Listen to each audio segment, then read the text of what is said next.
ना देखिए, वहाँ पे तो माननीय मुख्यमंत्री जी के समक्ष, माननीय विधानसभा अध्यक्ष जी के समक्ष तो सारे दलीय नेताओं ने इस बात के लिए उनको श्योर किया है कि नहीं, हम सदन को सुचारू रूप से चलाने में आपका सहयोग करेंगे।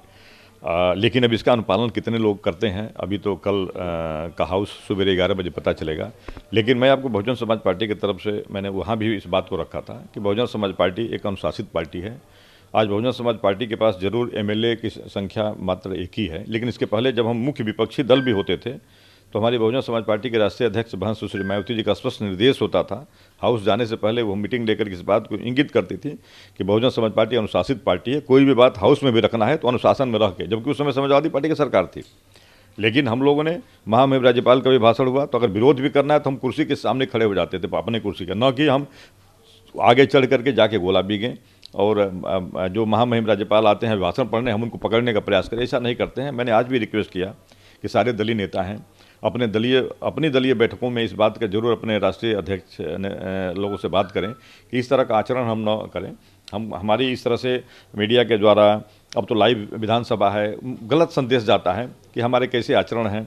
तो इसलिए मुझे लगता है कि हमें विरोध करने का टाइम उस दिन भी है, हम कुर्सी के सामने खड़े होकर के चुप रहें ताकि उनका भी भाषण भी आसानी से सुना जा सके।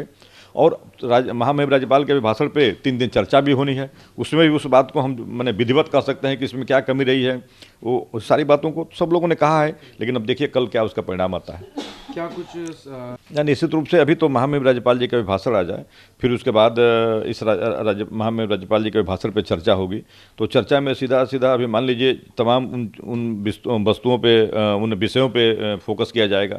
जैसे अभी कानपुर की एक घटना हुई जिसमें एक माँ बेटी जिंदा जल गई। ऐसे मुद्दे किन कारणों से होते हैं, इसमें किन अधिकारियों की लापरवाही है। अगर सरकार एक जगह कठोर कार्रवाई कर देगी तो फिर मुझे लगता है कि फिर आने वाले दिनों में फिर इसकी पुनरावृत्ति नहीं हो पाएगी। भाई आप देखिए, यही अधिकारी हैं, यही कर्मचारी हैं। जब बहुजन समाज पार्टी की सरकार होती है तो सभी लोग राइट टाइम हो करके कभी इस तरह के आपको सुनने को नहीं मिलता है।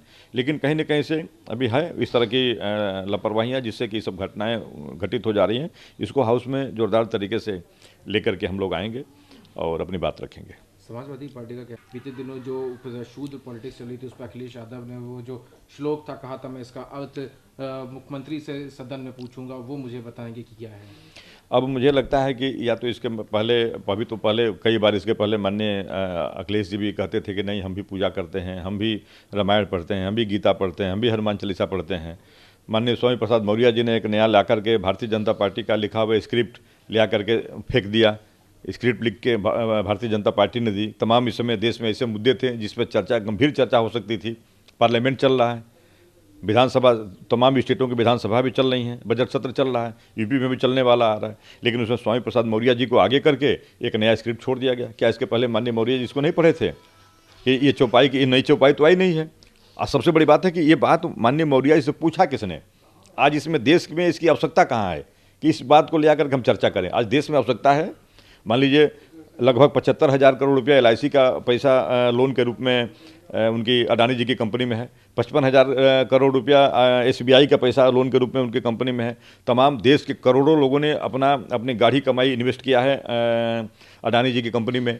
आज उनके पैसे, अगर उनका ग्राफ इतना नीचे गिर रहा है, कई सौ करोड़ के नुकसान में चले गए, आज इस पर चर्चा होनी चाहिए कि उनका पैसा सुरक्षित कैसे हो। लेकिन यह भारतीय जनता पार्टी ने स्क्रिप्ट लिखा कि इस पर किसी का ध्यान न जाए, मौर्य जी को आगे किया। मौर्य जी की बेटी अभी आज भी भारतीय जनता पार्टी से मेंबर ऑफ पार्लियामेंट है। मौर्य जी का भी कोई ठिकाना नहीं। मौर्य जी इसी भारतीय जनता पार्टी में एज ए मिनिस्टर काम कर चुके हैं।